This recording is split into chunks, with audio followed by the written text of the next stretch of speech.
Iran के खिलाफ चल रही सैन्य कार्रवाई को और मजबूत करने के लिए अमेरिका मिडल ईस्ट में देखिए 3000 सैनिक भेजने की बहुत बड़ी तैयारी कर रहा है।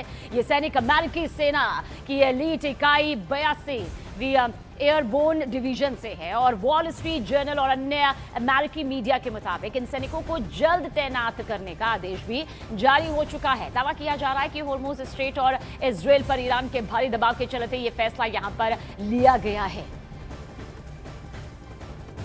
तो आज जब महायुद्ध का 27वां दिन है और इस 27 दिनों में भारी तबाही हुई है, लेकिन जमीनी जंग की तैयारी में किस तरह से ट्रंप एक कदम और ज्यादा आगे बढ़ गए हैं। 3000 अमेरिकी मरीन्स मिडल ईस्ट में सोचिए भेजे गए हैं, यानी कि ये युद्ध न सिर्फ भयानक बल्कि भयंकर तौर पर अब सामने आ चुका है। पॉइंट 15 भी सिरे से खारिज यहां पर ईरान के जरिए कर दिए गए हैं, बल्कि अपनी 5 और शर्तों के साथ ईरान सामने आ चुका है और बीच का कोई भी रास्ता निकलता नजर दूर दूर तक नहीं आता।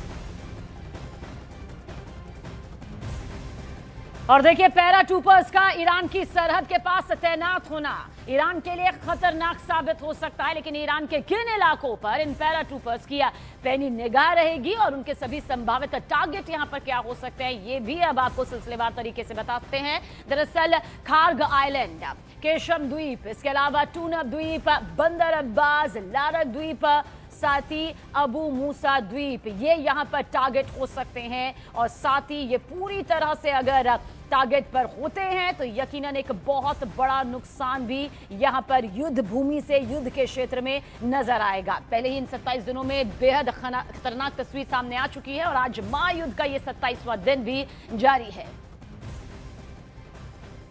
और देखिए, एक तरफ तो अमेरिका मिडल ईस्ट में पैराट्रूपर्स की तैनाती कर रहा है, तो वहीं दूसरी तरफ यरूशलेम पोस्ट की रिपोर्ट के मुताबिक अमेरिका 1 महीने के सीज फायर की घोषणा पर विचार भी कर रहा है।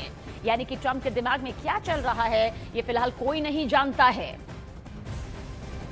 और ईरान में जमीनी जंग की तैयारी यहां पर की जा रही है। सीज फायर पर बताया जा रहा है कि 1 महीने का जो विचार है वो भी यहां पर अमेरिका के जरिए किया जा रहा है। लेकिन सच ये है कि जिस खतरनाक स्तर पर अभी युद्ध नजर आता है, जहां पर ईरान साफ तौर पर कह रहा है कि वो हर तरह का मुकाबला करने के लिए तैयार है, लेकिन किसी भी तरह से पॉइंट 15 पर किसी तरह से वो राजी अपनी नहीं देगा। और यही दावा किया जा रहा है कि ईरान सीज फायर चाहता